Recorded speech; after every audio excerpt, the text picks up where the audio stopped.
अब anatomy of flowering plants में अब हम लोग शुरू करेंगे main topic, that is the tissue system in plants. Tissue system in plants it means अभी तक हम ऑलरेडी जो है टिश्यूज पढ़ चुके हैं. There are different types of tissues, means meristematic tissues and the permanent tissues. अब यहाँ पर टिश्यू सिस्टम में पूरे जो टिश्यूज है, अच्छा ये कहाँ है, इसमें तो आ रही है.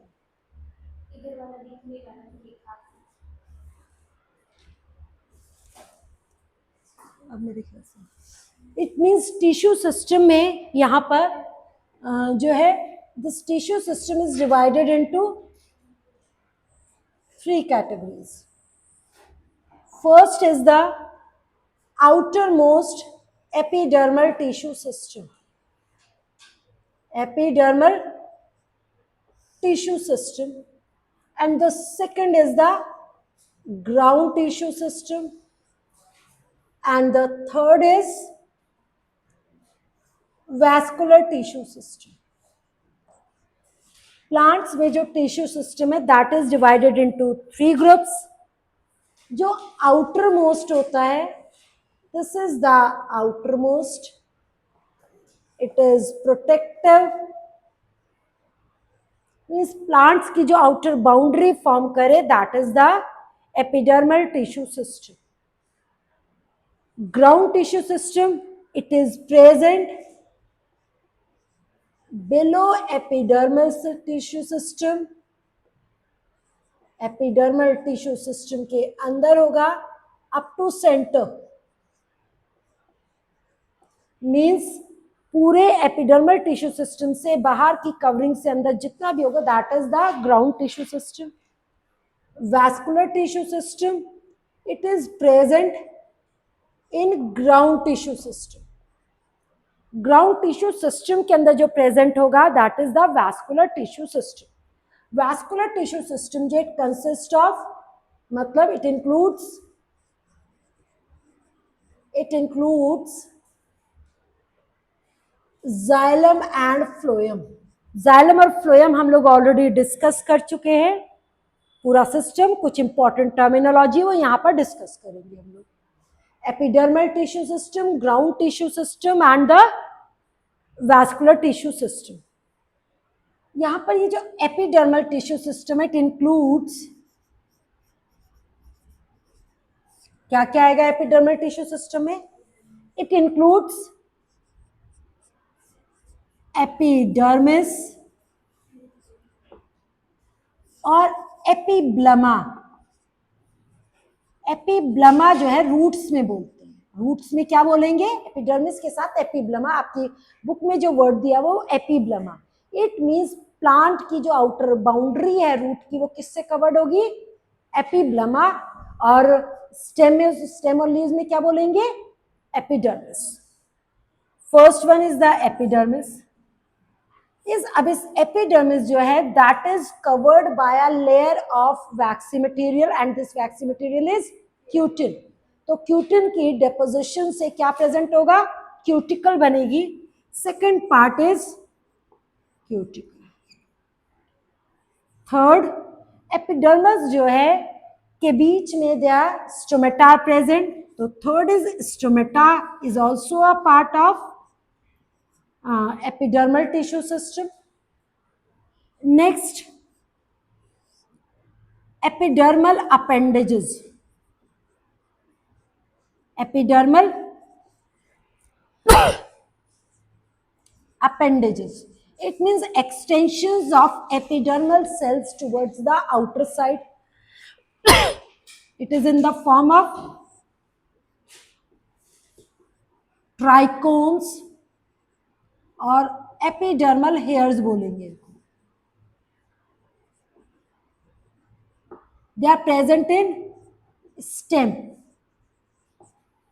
whereas in case of root, these epidermal hairs have a special name, that is the root hair. In roots के ऊपर जो appendages होंगे they are called root hairs, and in stem they are the trichomes. Ground vascular tissue system already हम लोग complete किया हुआ है काफी कुछ, बस इसके कुछ क्लासिफिकेशन बताएंगे, वो अलग से बताएंगे। ये जो ग्राउंड टिश्यू सिस्टम है यानी कि just below the epidermal tissue system, पूरा अंदर की तरफ क्या होगा, एपिडर्मल टिश्यू सिस्टम, मतलब आउटर पेरिफ्री यानी कि आउटर बाउंड्री जो है वो एपिडर्मल टिश्यू सिस्टम है। उसके बाद ग्राउंड टिश्यू सिस्टम यानी कि जैसे जैसे अब आपकी क्लास है, क्लास के अंदर जो बाउंड्री है that is the part of protective covering, और जो अंदर का पूरा एरिया है दिस इज द ग्राउंड। और बीच बीच में जो सीट्स पड़ी हो किस तरह से वर्क कर रही है, जैसे वैस्कुलर टिश्यू सिस्टम की तरह से। तो जो ग्राउंड टिश्यू सिस्टम है it includes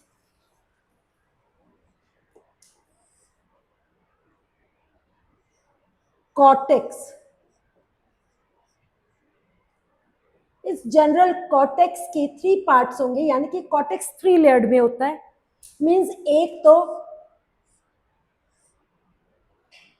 that is outer most होगा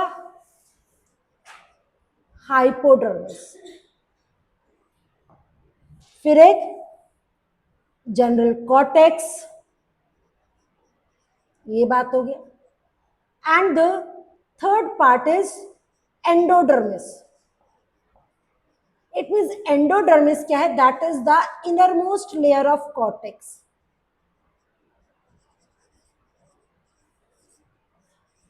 कॉर्टेक्स की जो अंदर वाली लेयर है एंडोडर्मिस होगी। इट मीन्स एंडोडर्मिस याद रखना, it is a part of cortex. Clear?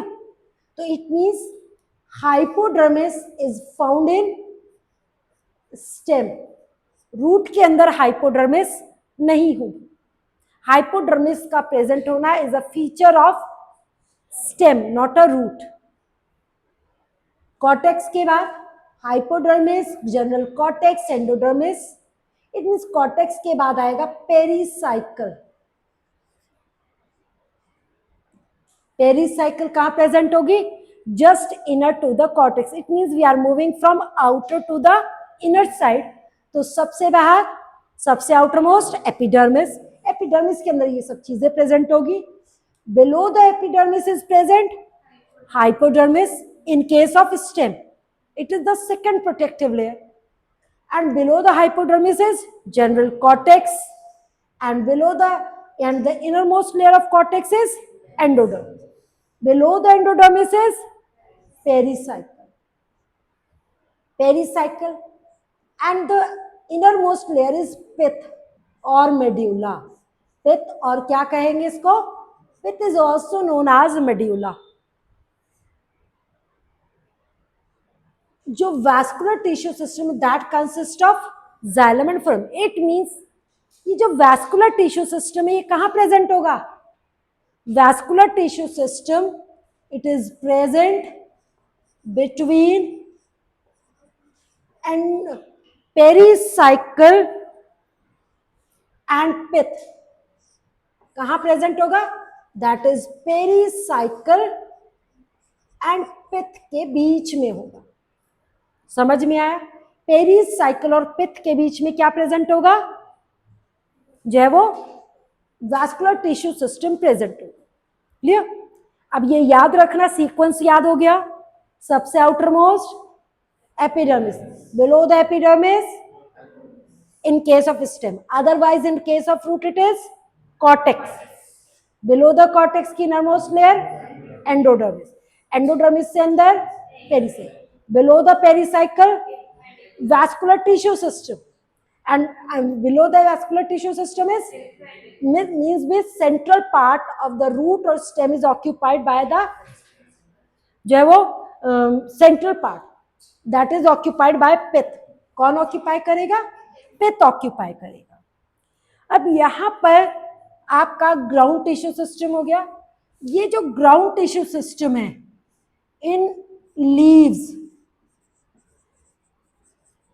ground tissue system not differentiated, ground tissue system differentiated नहीं होता, and it is known as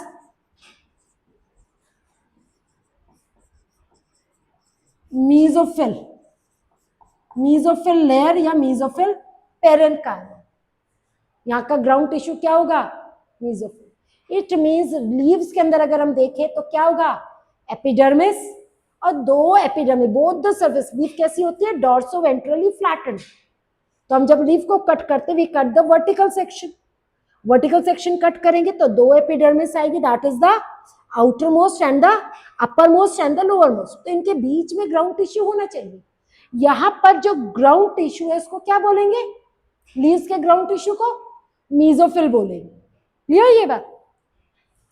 ये हो गया हमारा एक तरह से लेबलिंग कंप्लीट कि क्या क्या टर्मिनोलॉजी हमने यहाँ पर पढ़ी। अब यहाँ पर बात करेंगे, एक एक टॉपिक को डिस्कस करते चलेंगे, फिर आगे हम लोग चलते चलेंगे। सबसे पहले हम एपिडर्मिस को, एपिडर्मिस जो है it is generally single layered. Epidermis कैसा होगा, it is single layered. Parenchymatous कैसे बने होंगे, it is single layered. Cells compactly arrange हो गए, यानी कि thin walled parenchymatous. It means epidermis कैसी होती है, it is made up of parenchymatous tissue. Clear, compactly arrange होंगे विदाउट इंटरसेलुलर स्पेसेस, कोई स्पेसेस नहीं होंगी, विदाउट इंटरसेलुलर स्पेसेस।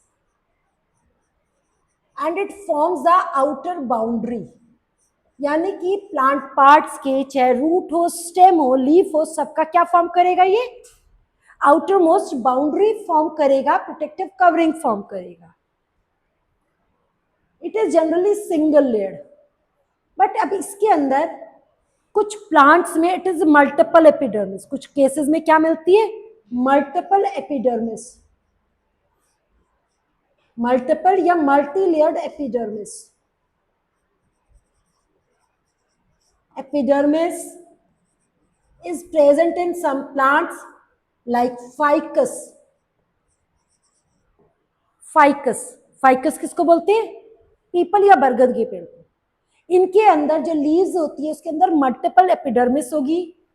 नेरियम, यानी कि जिन प्लांट्स को आप बहुत कम वाटर देते हो, बहुत कम वाटर में ग्रो कर पाते हैं, तो इसका मतलब उन प्लांट से वाटर लॉस कम होता है। मल्टीपल एपिडर्मिस प्रेजेंट होगी किसके अंदर, इसके केस में। साथ में इसके जो मल्टीपल एपिडर्मिस है, मल्टीलेपल एपिडर्मिस, अगर हम ये कल भी डिस्कस किया था जब हम प्लांट्स को क्लासिफाई कर रहे थे, तो हमने एपिफिटिक प्लांट्स बोले थे ना। तो एपिफिटिक प्लांट्स की root multilayered epidermis in roots of epiphytes, multiple epidermis in roots of epiphytic plants. Epiphytes plants याद है, एपिफाइट्स कौन से प्लांट होते हैं, which grows on other plants for shelter. इसका मतलब जैसे आप इकोलॉजी में एक एग्जांपल पढ़ते हो, orchids they grows on the branches of other plants. तो ऐसे प्लांट्स की जो रूट्स, अब वो दूसरे प्लांट के ऊपर ग्रो कर रहे हैं, तो उनकी रूट सॉइल में तो है नहीं, तो मॉइस्चर कहाँ से लेंगे, एयर से लेंगे। तो इनकी जो रूट्स होती है उसके ऊपर मल्टीलेयर्ड एपिडर्मिस ऑफ रूट्स, और ये रूट्स कैसी होती है, दे हैंगिंग रूट्स इन एयर। कैसी होती है रूट्स, हैंगिंग, क्योंकि सॉइल में तो पेनिट्रेट नहीं करेंगे। तो hanging roots of epiphytes, they possess spongy tissue. इसके अंदर एक स्पंजी टिश्यू होता है जिसको बोलते हैं velamen. This spongy tissue is known as velamen, which helps in moisture absorption from air, जो प्लांट को मॉइस्चर एब्जॉर्प्शन में हेल्प करेगा एयर से।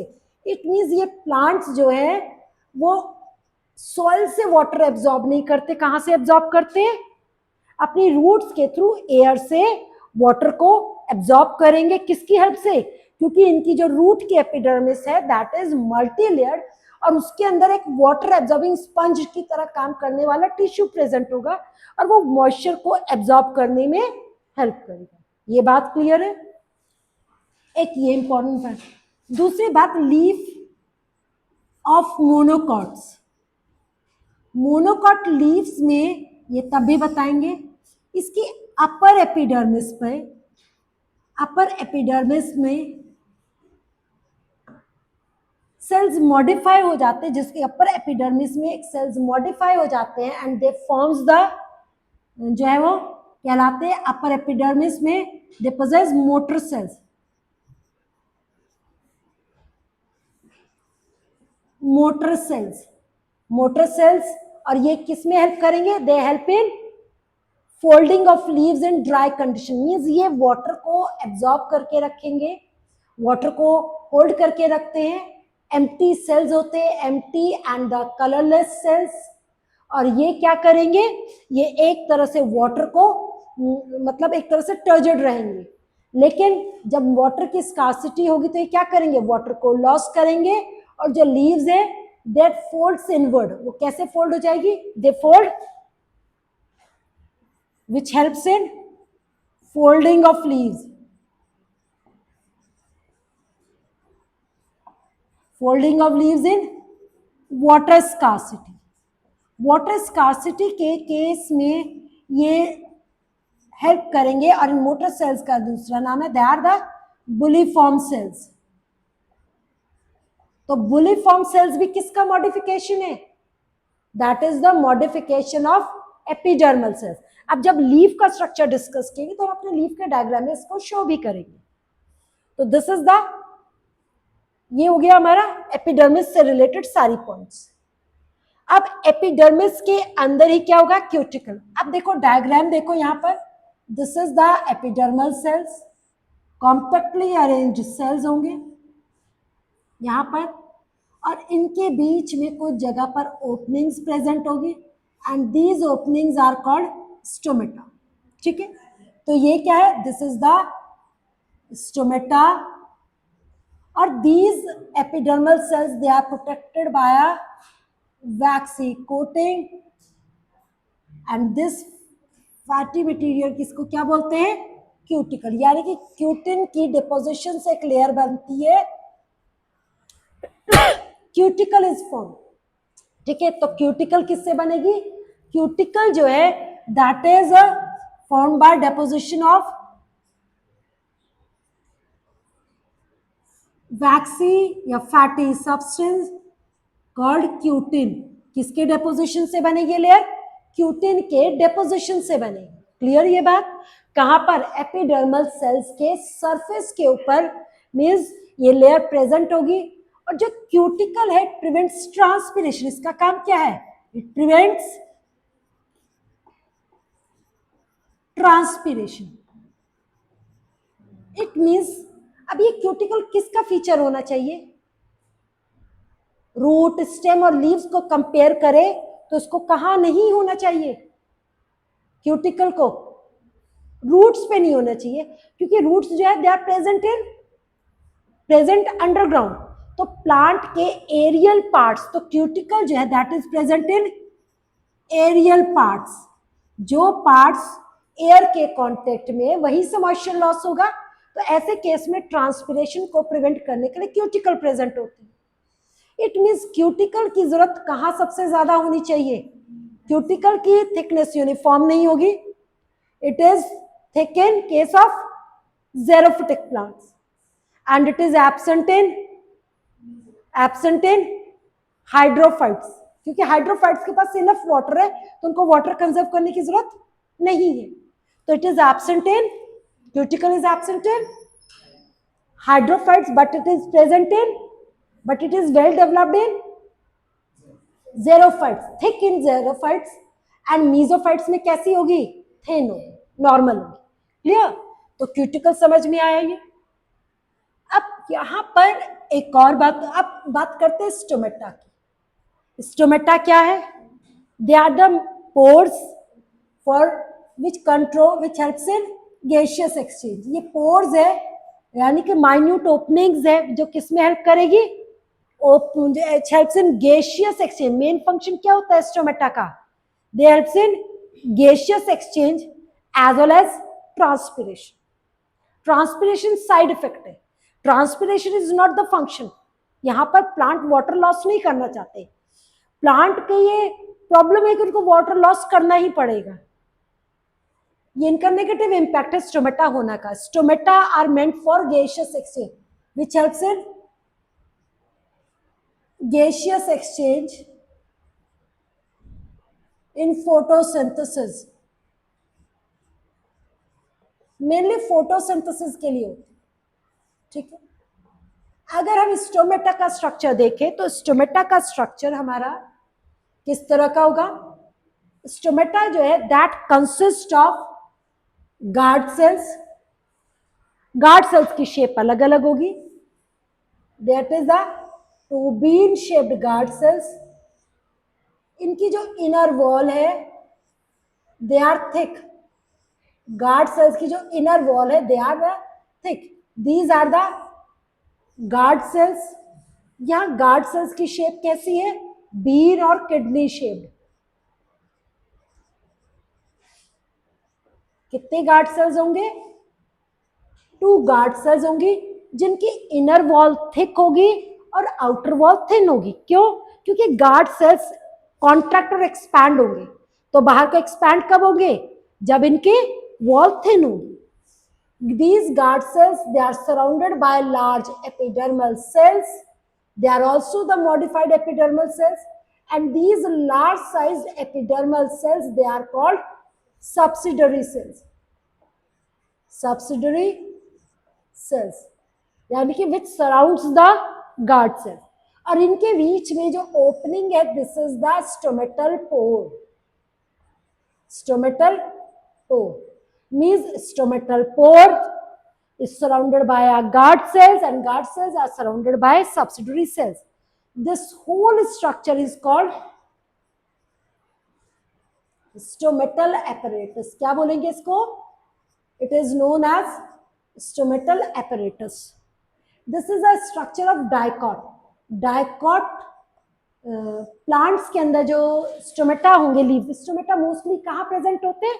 दे are mostly present in leaf epidermis. वैसे तो ग्रीन पार्ट्स पर सब जगह होंगे, पर mostly stomata they are present in leaf surface, leaf के एपिडर्मिस के बीच में होंगे।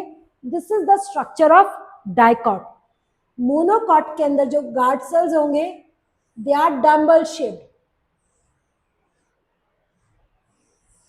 These are dumbbell shaped guard cells. These are dumbbell shaped guard cells. This is the stomatal pore and these are the subsidiary cells. ये क्या है? subsidiary cell.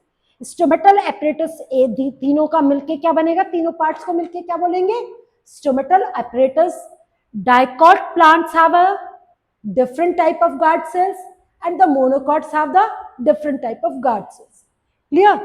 यहां पर ये स्टोमेटा की ओपनिंग और क्लोजिंग है, ये कैसे रेगुलेट होगी? स्टोमेटा जनरली जो है दे ओपन्स ड्यूरिंग द डे। कब ओपन होते हैं? डे में in presence of light. It means stomata light opening और क्लोजिंग, यानी कि stomata opens during the day, during day time, यानी कि डे टाइम में लाइट की प्रेजेंस में। तो ज्यादातर स्टोमेटा कब ओपन होते हैं? डे टाइम में ओपन होते हैं। Mostly plant stomata opens during the day time. ऐसे जो लाइट की प्रेजेंस में ओपन होते हैं इनको बोलते हैं photo active stomata, photo active stomata. Whereas which stomata opens during night. आप देखो नॉर्मली क्या होगा? Stomata opens during day and close during the night. ये एक नॉर्मल फिनोमिना है। तो ऐसे स्टोमेटा क्या कहलाते हैं? जो लाइट की प्रेजेंस में एक्टिव होंगे। वेयर एज स्टोमेटा कुछ प्लांट्स में इन ज़ेरोफाइट्स प्लांट्स के अंदर जो स्टोमेटा होंगे वो क्या होंगे? ज़ेरोफाइट्स प्लांट के अगर स्टोमेटा डे में ओपन होंगे, वैसे ही वाटर स्कार्सिटी है, तो इसका मतलब जब स्टोमेटा डे में ओपन होंगे तो क्या होगा? दे लॉसेस मोर वाटर। वैसे ही वाटर की स्कार्सिटी हो तो उनका तो सर्वाइवल मुश्किल हो जाएगा। तो ऐसे प्लांट्स जो है they open their stomata at night. कब ओपन करेंगे? During night. अब जब स्टोमेटा नाइट में ओपन होंगे and they closes during the day, ऐसे स्टोमेटा कहलाते हैं scoto active stomata. Scoto active stomata It means xerophytic plants have the scotoactive stomata and the normal plants have the photoactive stomata. तो there are two type of stomata. अब ये stomata की opening और closing को regulate कौन करता है? Stomata जब it depends on the turgidity of the guard sales. Stomata की ओपनिंग और क्लोजिंग किस पर डिपेंड करेगी? गार्ड सेल्स की टर्जिडिटी पर. और ये जो गार्ड सेल्स की टर्जिडिटी है ये किस पर डिपेंड करेगी? Guard cells becomes turgid when they absorbs water. जब गार्ड सेल्स के अंदर वाटर फिल्ड हो जाएंगे तो ये गार्ड सेल्स कैसे हो जाएंगे? They extends towards the outer side. और जब गार्ड सेल्स अपनी वाटर को लॉस कर देंगे तो guard cells becomes flaccid, shrink कर जाएंगे इस तरह से. ठीक है, तो जो ओपनिंग और क्लोजिंग है एक्सपेंशन और एक्सपेंशन से इस तरह से. ये जो एक्सपेंशन क्यों होता है? क्यों? क्योंकि इनकी सेल वॉल में लिविंग सेल्स है. ये भी सेल वॉल सेल्यूलोज की होगी. इनकी सेल वॉल में their cell wall have radial thickenings of cellulose. Radial thickenings of cellulose in their wall.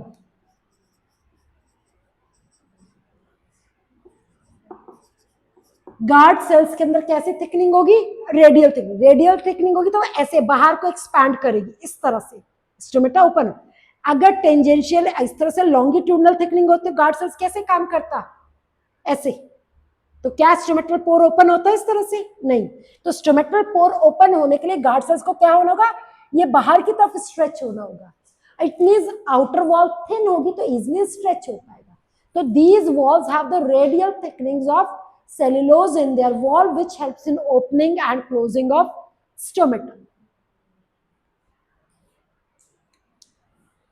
अब ये एक बात बताइए आपको, स्टोमेटा का स्ट्रक्चर ज़ेरोफाइट में. पहली बात तो ज़ेरोफाइटिक प्लांट्स में एक तो स्कॉटोएक्टिव स्टोमेटा होगा. एक जिम्नोस्पर्म में भी हम लोग डिस्कस कर चुके हैं. जिम्नोस्पर्म में स्टोमेटा कैसे होते हैं? जिम्नोस्पर्म में एक स्टोमेटा का फीचर्स और बताया था. एक तो ये तो रात में ओपन होंगे ज़ेरोफिटिक प्लांट्स में. कुछ एक और खास बात है, ज़ेरोफिटिक प्लांट्स के जो स्टोमेटा है they are present in grooves. ऐसे they are present in the pits. Stomata कहाँ प्रेजेंट है? पिट्स में, यानी कि एक तरह से डिप्रेशन केविटी के अंदर प्रेजेंट है. तो इसका मतलब जब केविटी के अंदर है तो वाटर लॉस भी कम करेंगे. क्लियर? तो ये ज़ेरोफिटिक प्लांट की अडेप्टेशन है. पहली बात तो स्टोमेटा नाइट में ओपन होंगे और second is the their stomata are present in pits to prevent the water loss. तो जो कर सकते हैं ऐसे ज़ेरोफिटिक प्लांट्स के स्टोमेटा वो सब काम करते हैं. अब एपिडर्मल अपेंडेजेस की बात करेंगे. इसमें epidermal appendages, extension of epidermal sales. चलो इस बार इसमें एपिडर्मल सेल्स का एक्सटेंशंस बना लेते हैं. यहाँ पर एपिडर्मल सेल्स का एक्सटेंशन, ये एपिडर्मल सेल्स है. These are the extensions of epidermal cells. ये क्या होगा? एक तरह से एपिडर्मल हेयर. Epidermal hair. अब यहां पर हमने एपिडर्मल अपेंडेजेस 2 टाइप के बताए थे. कौन कौन से? एक तो ट्राइकोम्स और एक ट्राइकोम्स एंड द ट्राइकोम्स और रूट हेयर्स. ये याद रखना बहुत इंपॉर्टेंट है. ट्राइकोम्स हम किसके केस में बोलेंगे? स्टेम के केस पर जो हेयर्स होंगे they are trichomes. They are multicellular, branched or unbranched. Multicellular, branched and unbranched. और ये जो है हेयर्स जो है कुछ केसेस में एंड दे आर प्रोटेक्टिव भी होंगे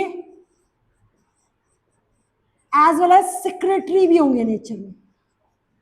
सिक्रेटरी यानी कि आप कुछ प्लांट्स की स्टेम को टच करते हो तो आपको ऐसे लगता है जैसे बहुत सारे जो है स्पाइंस आपके जो है इंजेक्ट हो गए हो. इसका मतलब वो स्पाइंस नहीं है, वो क्या है? Epidermal hairs. और वो कुछ केमिकल सिक्रीट करते हैं एक तरह से अपने ग्रेजिंग एनिमल से बचाने के लिए। उनके अंदर क्या करते हैं, वो कुछ टॉक्सिन्स जो है वो इन हेयर्स के थ्रू बाहर सिक्रीट कर देते हैं। क्लियर? तो they are also secretory in nature in stem.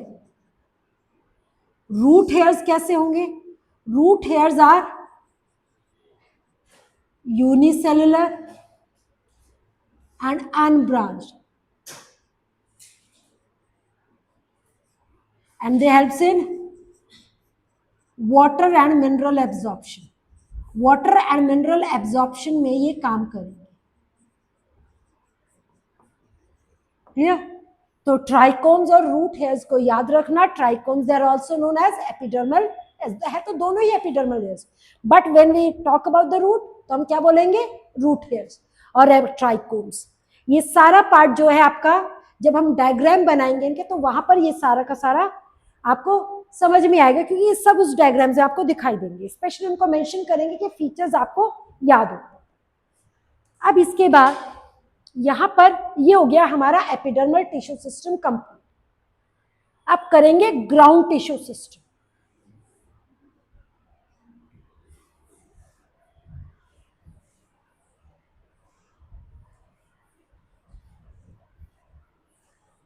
Ground tissue system, ground tissue system काफी इंपॉर्टेंट है यहां पर, क्योंकि ग्राउंड टिश्यू सिस्टम का बहुत बड़ा रोल है।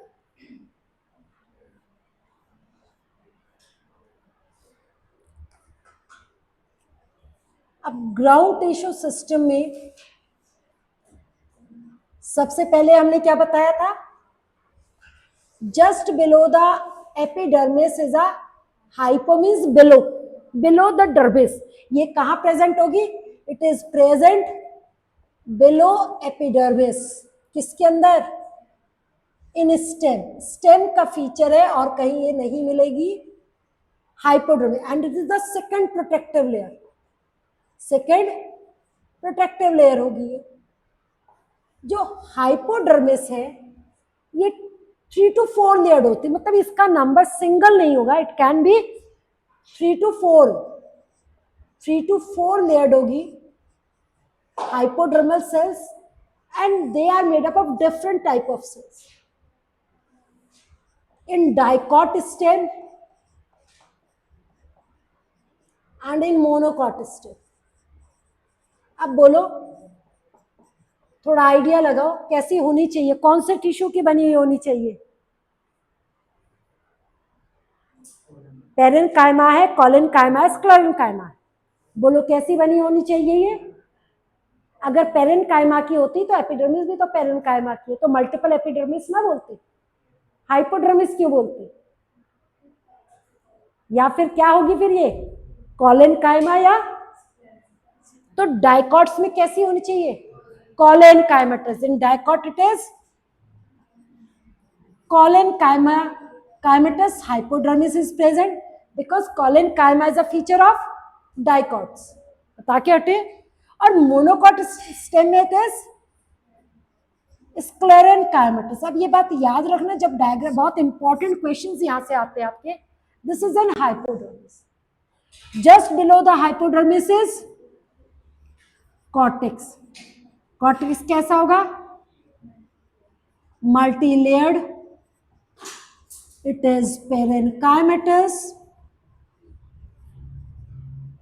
Multi layered parenchymatous and with intercellular spaces. कैसा होगा ये?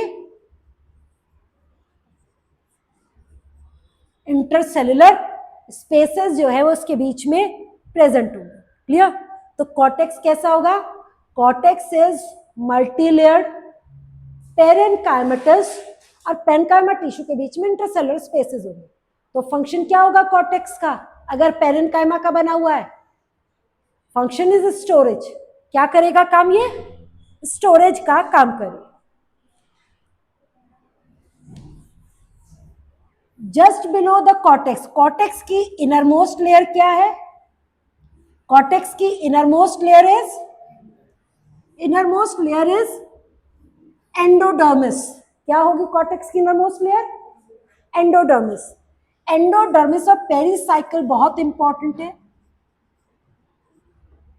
इट मीन्स जो सेल्स एंडोडर्मिस बोल बनाएंगे उनको हम क्या बोल सकते हैं? Endodermal cells.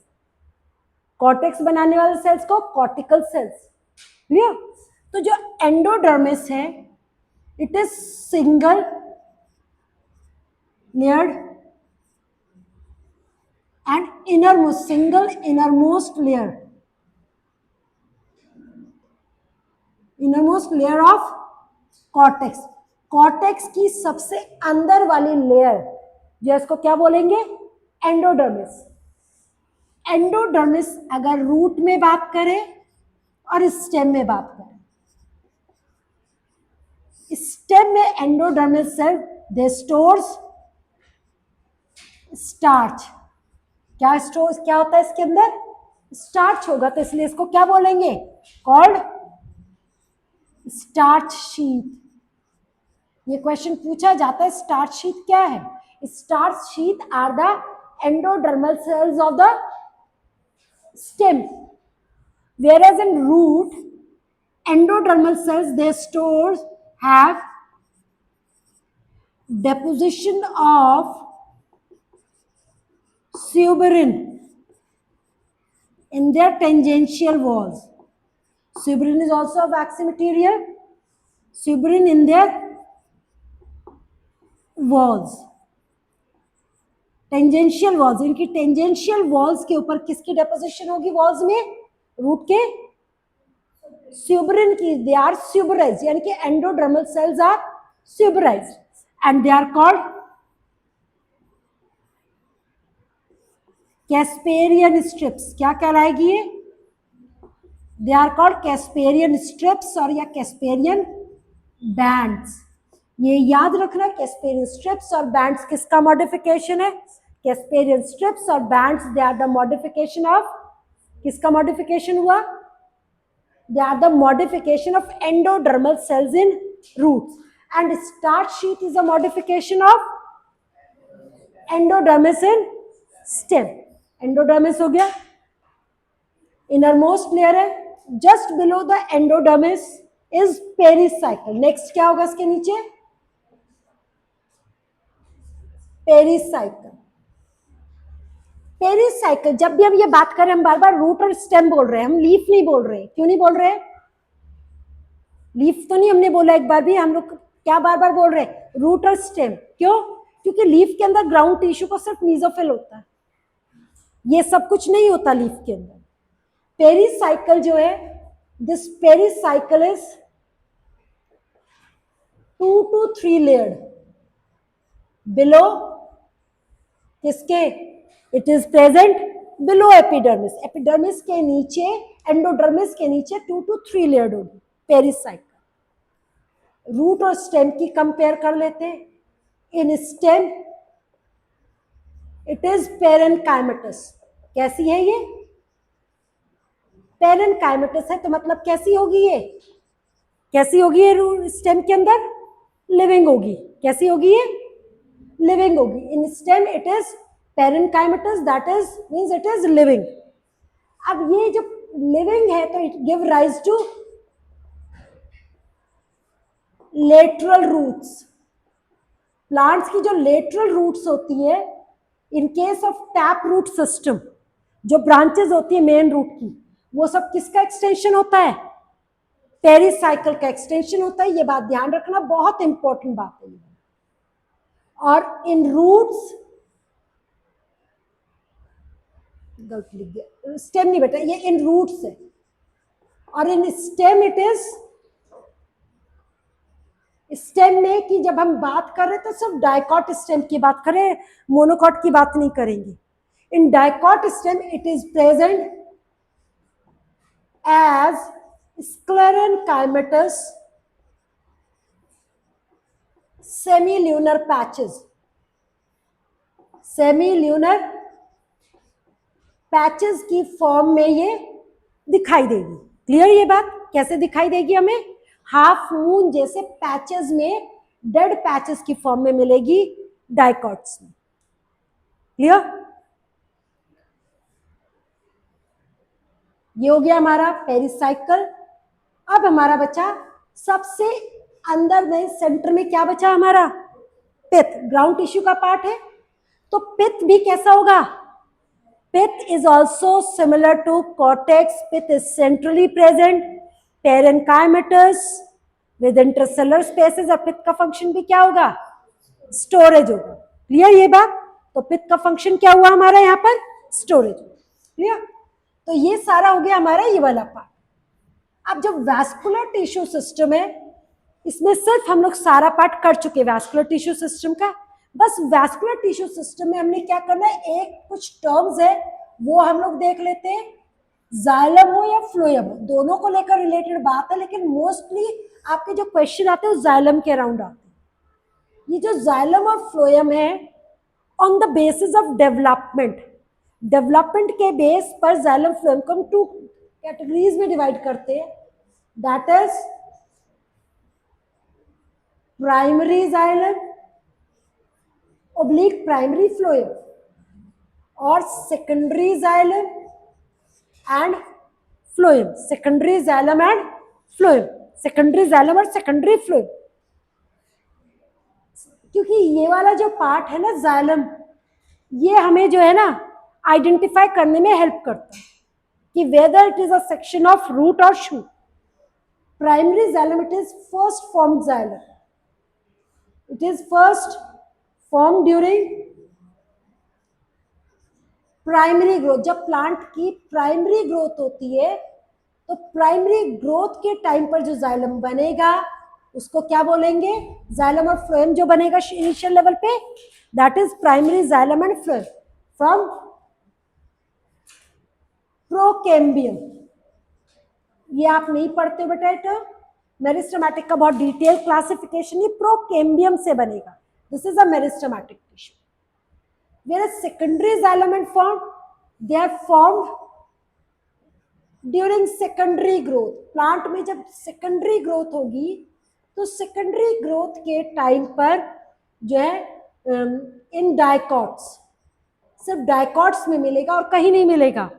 डाइकॉट्स में मिलेगा फ्रॉम वैस्कुलर कैम्बियम. ये किससे बनेगा? वैस्कुलर कैम्बियम से इसकी फॉर्मेशन. क्लियर? ये जो प्राइमरी जाइलम है that is divided into 2 types arrangement के बेस पर. First is the protoxylem and the metaxylem, या प्रोटोफ्लोएम और प्रोटोमेटाफ्लोएम. बट प्रोटोजाइलम और मेटाजाइलम काफी इंपॉर्टेंट टर्म्स है यहाँ पर. ये जो प्रोटोजाइलम है, जब जाइलम बनना शुरू हुआ, जिस एरिया में भी जाइलम बन रहा है उसमें 2 टाइप्स का जाइलम होगा. Proto is the first formed xylem. जो सबसे पहले प्रोकेम्बियम जाइलम बनाएगा वो थोड़े छोटे ल्यूमन, स्मॉल साइज ल्यूमन वाला होगा. उसका कंडक्टिंग पार्ट कैसा होगा? नैरो होगा. तो ऐसा जो जाइलम है उसको क्या बोलेंगे? प्रोटोजाइलम. और जो प्रोटोजाइलम के बाद बनेगा that is a large size lumen वाला जो जाइलम बनेगा दैट इज मेटाजाइलम. क्लियर? तो प्रोटो और metaxylem, first form xylem is proto. जैसे आपका एग्जाम होता है, आप एग्जाम में लिखना शुरू करते हैं ना, शुरू में छोटे छोटे अच्छे से लिखते हो, लेकिन लास्ट तक आते आते कैसे लिखना शुरू कर देते हो? बड़ा बड़ा लिखना शुरू. तो समझो जाइलम भी बेचारा कैम्बियम भी परेशान हो गया बनाते बनाते. तो क्या करेगा? लास्ट तक आते आते कैसा बनाएगा? वो लार्ज साइज के ल्यूमन वाला बताएगा. अब ये प्रोटोजाइलम और मेटाजाइलम की पोजिशन के बेस पर, प्रोटो और मेटा की पोजीशन के बेस पर जाइलम की 2 कंडीशंस होंगी. यहां से बहुत इंपॉर्टेंट क्वेश्चन आपका आता है. 2 conditions of xylem on the basis of position of proto and metaxylem. Proto और मेटाजाइलम की पोजीशन पर एक होती है एक्सार्च, एक होती है एंडार्च कंडीशन ऑफ जाइलम. जब भी एनाटॉमी में से क्वेश्चन आएगा तो ये टर्म बहुत इंपॉर्टेंट. एक्सार्च और एंडार्च. एक्स मीन्स बाहर, endo means inward. It means अगर हमारा प्लांट में 2 पार्ट हो गए, एक तो हमारे आउटर वाले पार्ट को क्या बोलते हैं? एपिडर्मिस, और सेंटर वाले पार्ट को क्या बोलते हैं? पिथ. प्लांट का जो सेंट्रल पार्ट है वहां पर क्या प्रेजेंट होगा? पिथ प्रेजेंट होता है. और सबसे बाहर वाली साइड पर, अब हमारे पास 2 एरियाज है. दिस इज द एपिडर्मिस और ये जो सेंटर में दिस इज पिथ, इसके बीच में वैस्कुलर टिश्यू सिस्टम बनना है। अब ये मान लो कहीं पर यहाँ जाइलम है, अब जाइलम के दो तरह का बनेगा, प्रोटो और मेटा।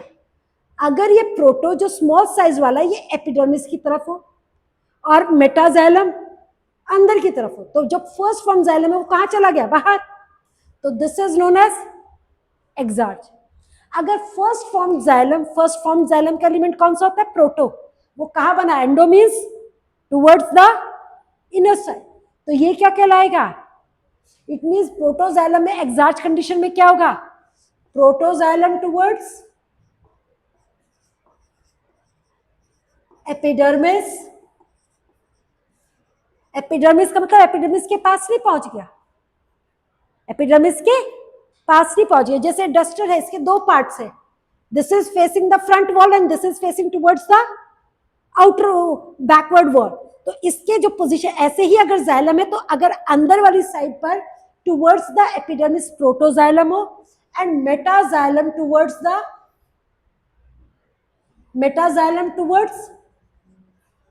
सेंटर यानी कि पित्त की तरफ हो, तो इसको क्या बोलेंगे, एक्सार्च। इनका साइज अलग अलग होगा, मेटाजाइलम का साइज कैसा होगा, लार्ज साइज, और प्रोटो का स्मॉल। इट मीन्स आप इनकी पोजीशन देखकर पहचान पाओगे कि रूट का स्ट्रक्चर है या जो है वो स्टेम का स्ट्रक्चर है, पहचान लोगे ये बात। एंडार्च में इसका ऑपोजिट हो गया, endo means towards the inner side, यहां पर प्रोटोजाइलम किधर होगा, towards centre and metaxylem towards epidermis, बाहर की तरफ। तो एंडो मीन्स जब फर्स्ट एलिमेंट जिधर बनेगा उसके अकॉर्डिंग ये नाम। तो exarch is the condition in roots, it exarch vascular bundle is a feature of root and endarch is a feature of stem and leaf। जो फीचर स्टेम पर apply होंगे वही लीफ पर अप्लाई होंगे, एक्सेप्ट ग्राउंड टिश्यू सिस्टम को छोड़। Vascular tissue system पूरा सब as it is same terminology use करेंगे, कुछ कुछ जगह पर ये हमारा अलग हो।